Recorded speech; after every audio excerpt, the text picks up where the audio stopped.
윤석열 정부가 재건축에 대한 규제를 확 풀어제꼈습니다.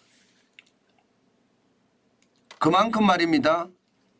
지금 부동산 시장이 위험하니까 많은 규제를 계속 풀고 있습니다. 재건축은요, 어떻게 풀었느냐. 여러분 이거 한번 보세요. 지금 현행 재건축 절차입니다. 굉장히 복잡하죠. 맨 위에 있는 게 현행 절차예요. 안전진단을 시작으로 해서 말입니다. 이 안전진단만 1년 걸리거든요. 1년. 그리고 입안 제한을 하고요. 정비구역 지정 그리고 정비계획 수립을 하고요. 이게 3단계예요. 그리고 추진위 구성, 조합 신청, 조합 설립 이게 6단계까지 넘어가고요. 사업인가 관리 처분, 착공 뭐 단순하게 보더라도요. 9단계입니다. 9단계. 9단계입니다. 추진위 구성에서부터 조합 설립 이 3단계만 하더라도 2년이 소요되고요. 바로 이 부분들 안전진단 없이 30년만 되면 재건축 들어갈 수 있다. 이렇게 바꿨고요. 그러면 1년을 줄였거든요. 추진위 구성이나 조합 신청이나 조합 설립은 사업 인가 전에 하면 됩니다. 그냥. 굳이 말입니다. 시간을 소요하지 않는 거죠. 정비구역 지정과 더불어서 조합이 설립이 된다. 이렇게 이야기할 수 있습니다. 그러면 2년이 또 절약이 됩니다. 지금 규제가 그만큼 많이 풀리면 9단계에 걸쳐서 시작되던 재건축 절차가 지금 4단계가 거의 없어져서요. 5단계로 된다는 뜻입니다. 이제는요. 30년 넘은 아파트 같은 경우에는요. 입안 제한을 하고요. 정비구역 지정하고 정비계획 수립하고요. 사업인가 전에 안전진단 받아내고요. 관리처분을 받아서 그 다음에 착공에 들어가게 됩니다. 자, 이렇게 하면 적어도 3년을 줄이잖아요. 여기에다가 서울시에서 지금 진행하고 있는 신속통합개발, 이게 줄여갖고 신통기획이라고 합니다. 신속통합개발까지 합쳐지면 적어도 재건축 기간이 6년까지 앞당길 수 있다는 거예요. 6년까지 앞당길 수 있다. 어떻게 생각하면 지금 시장의 우려, 인허가가 적어지고 착공이 적고 그 다음에 이게 분양이 적어지니까 지금 정부는요. 발등에 불이 떨어진 것처럼 재건축 규제에 대해서 엄청나게 해제를 했습니다. 좀 더 구체적으로 볼까요?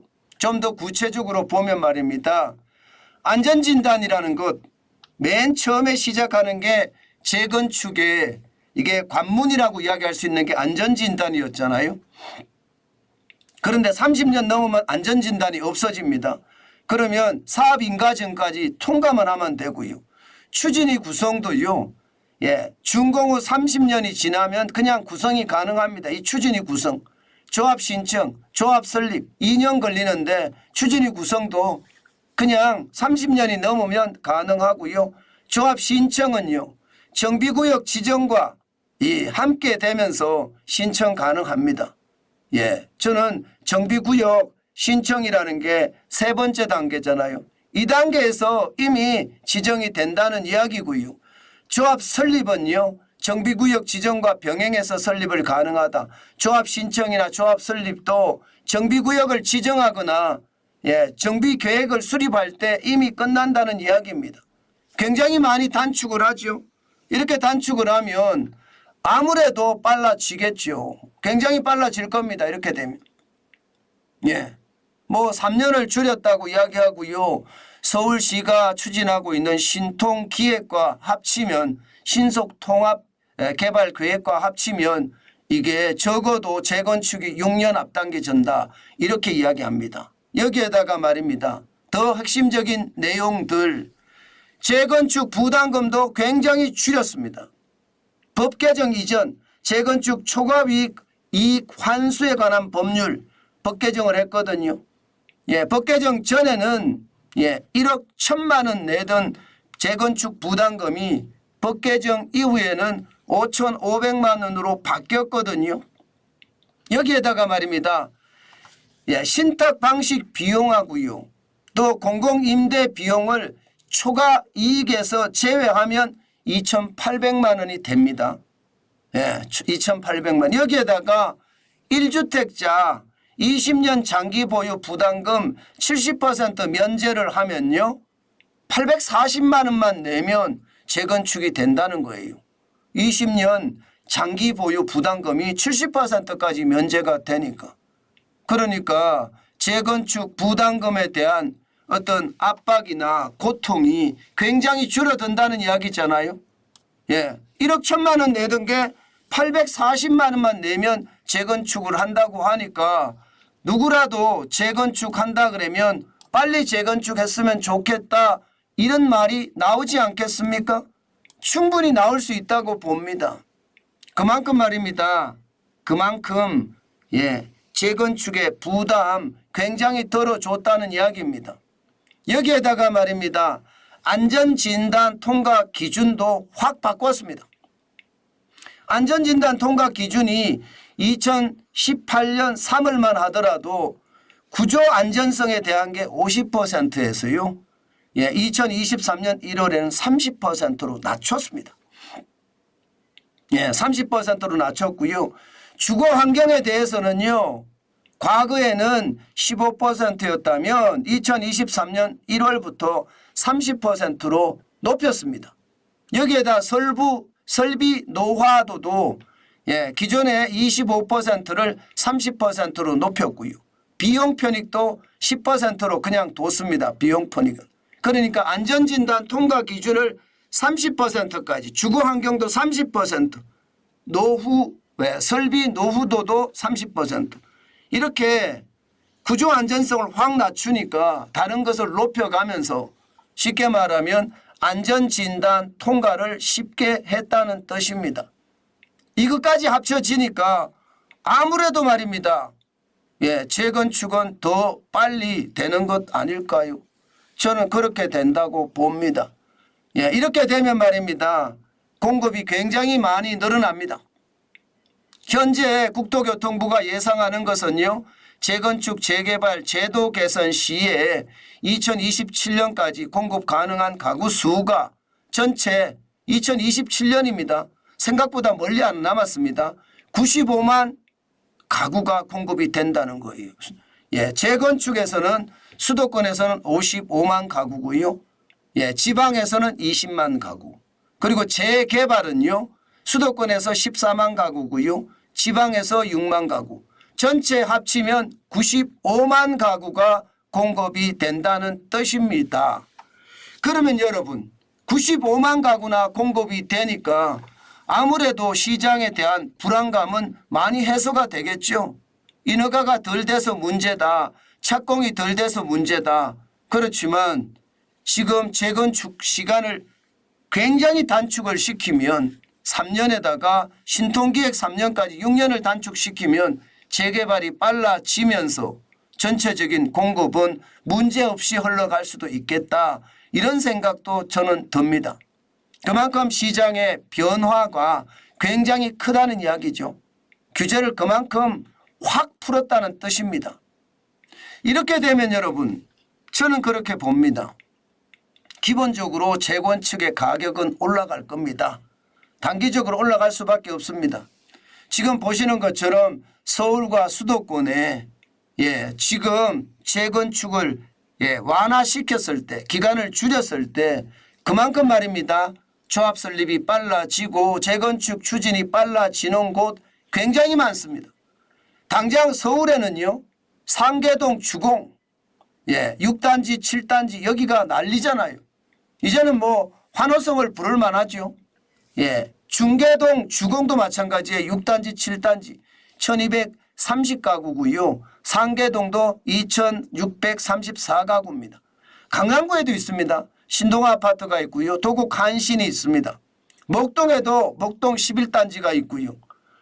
이게 수도권으로 늘어나면요. 고양시에 백송 5단지가 있고요. 예, 백송 5단지. 그 다음에 인천 연수구에는 솔밭마을이 있습니다. 그리고 군포시에는 충무주공 2단지가 있습니다. 1차 2489가구니까 적지 않습니다. 성남시 여기도 한솔 3단지 한일이 있습니다. 416가구. 다시 말해서 재건축 사업 단계가 축소가 되면 아마 이들은 굉장히 혜택을 받을 겁니다. 혜택을 받으면 그만큼 말입니다. 재건축이 빨라지고요. 시장의 공급은 늘어날 겁니다. 저는 그 사실이 결국은요. 서울 집값, 재건축 집값은 좀 덜썩덜썩 할 거예요. 전체적으로도 뭔가 분위기가 좀 이상한 분위기가 많이 강조가 됩니다. 집값이 올라갈 것 같은 그런 분위기 말입니다. 재건축이 이렇게 되면 재건축 중심으로 집값이 올라가면서 서울 집값에 반영이 되지 않겠느냐 뭐 이런 생각도 충분히 하게 되는 것 같습니다. 저는 여러분들에게 이런 시장을 볼 때 우리가 지독하게 봐야 된다. 이렇게 발표가 될 때는요. 항상 말입니다. 시장에 반드시 반향이 있습니다. 그렇기 때문에 시장을 들여다보는 것 잊지 마시고요. 또 지금 당장 말입니다. 수도권이나 혹은 서울에 30년 넘은 노후 아파트 사러 가겠다. 아마 이런 분들도 당장 계실 거예요. 그렇지만 조심 또 조심하면서 투자하시는 거 잊지 말아야 됩니다. 투자라는 것은 그렇습니다. 뭐 투자하는 걸 저는 반대하지 않습니다. 늘 투자하는 건 반대하지 않는데요. 투자라는 것은 내가 가지고 있는 여건이나 또 나만의 투자 원칙 굉장히 중요합니다. 특히 집 같은 경우는 규제가 많기 때문에 반드시 시장을 굉장히 예리하게 보고 경계감을 가지고 시장에 들어가야 됩니다. 단순하게 시장에 들어갔다가는요. 오히려 말입니다. 세금 폭탄을 맞을 수도 있다는 것 한 번쯤 생각하고 시장에 진입하는 거 저는 잊지 말았으면 좋겠어요. 대통령까지 나서서 지금 이렇게 할 때는요. 저는 다 이유가 있다고 생각을 합니다. 4월 12일 총선거가 있잖아요. 국회의원 선거가 있잖아요. 어떻게 하든 이 국회의원 선거에서 국민의힘 여당이 과반을 달성하기 위해서 이런 정책들이 툭툭 튀어나온다는 것 한 번쯤 보고요. 또 선거가 끝나면 어떻게 돌아갈지 모르니까 이것도 생각을 해야 됩니다. 단순하게 시장을 보고 접근을 하면 저는 되지 않는다고 봐요. 그만큼 말입니다. 시장의 위협이 저는 커질 수 있다고 봅니다. 게다가 부동산 시장의 변화도 아마 조금 달라질 거예요. 재건축을 중심으로 해서 가격이 올라갈 수도 있습니다. 사실 서울에 물량이 많잖아요. 물량이 많으면 가격만 떨어뜨려 주면 누구라도 사겠다 이런 태세를 갖추고 있었거든요. 그런데 재건축 중심으로 다른 방향이 바뀔 수도 있습니다. 물량은 걷어들일 수도 있고요.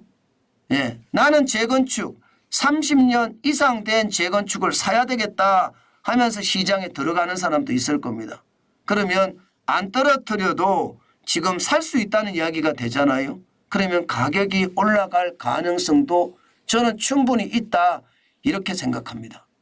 그렇기 때문에 여러분 시장은 냉철하게 보시는 것 잊지 마시라는 말씀 거듭해서 강조드립니다. 아마 시장의 변화 제가 봐서는 대단할 거라고 보여요. 이게 생각했던 것보다가 재건축의 이슈가 크거든요. 그만큼 재건축이 꿈틀거리기 시작을 하면요. 집값도 꿈틀거릴 수 있다는 것 한 번쯤 생각하고 시장에 대응하는 것 저는 반드시 필요하다고 여러분께 강조해서 말씀드립니다.